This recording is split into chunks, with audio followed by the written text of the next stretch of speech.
আওয়ামী লীগ ভোটে এলে আপত্তি নেই। না, আমরা চাই না দল হিসেবে আওয়ামী লীগকে নিষিদ্ধ করা হোক। এই কথাগুলো বলেছেন বিএনপির মহাসচিব মির্জা ফখরুল ইসলাম আলমগীর। তাহলে এটা আশা করা যাচ্ছে যে সামনে যে নির্বাচন অনুষ্ঠিত হবে এই ইন্টারিম গভর্নমেন্টের আমলে, সেই নির্বাচনে আওয়ামী লীগ অংশগ্রহণ করতে যাচ্ছে।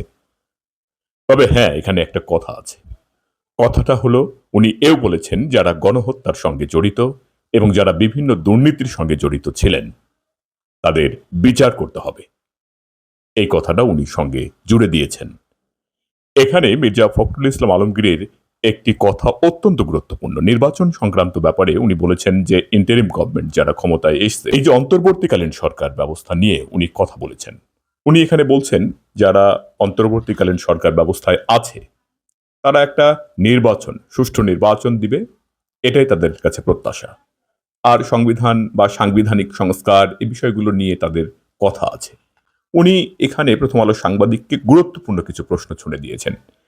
এগুলো আপনাদের জানা উচিত। উনি এখানে বলেছেন নির্বাচন নাকি সংস্কারের রোডম্যাপ চাইছেন।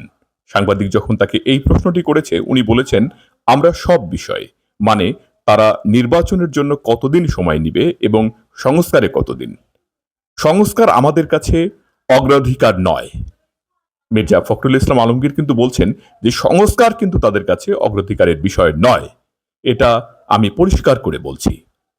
আমি মনে করি নির্বাচনের জন্য যতটুকু দরকার সেটা করুন, অর্থাৎ নির্বাচন নিয়ে কাজ করুন।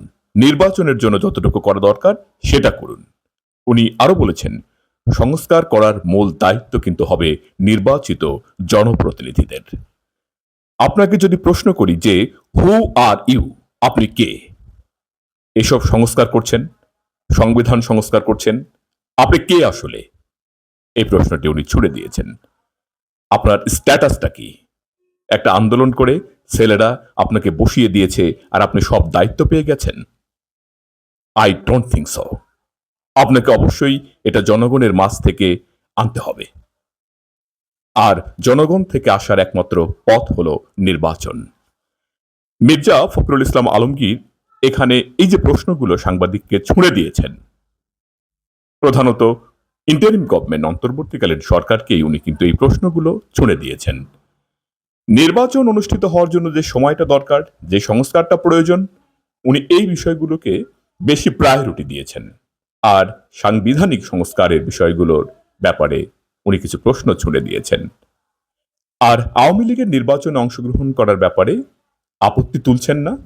তবে যারা গণহত্যার সঙ্গে জড়িত এবং যারা বিভিন্ন দুর্নীতির সঙ্গে জড়িত ছিল, অপরাধ কার্যক্রমের সঙ্গে জড়িত ছিল, তাদের ক্ষেত্রে তাদের আপত্তি আছে, তাদেরকে বিচারের আওতায় আনতে হবে। এই কথাগুলো উনি বলেছেন। ধন্যবাদ সবাইকে।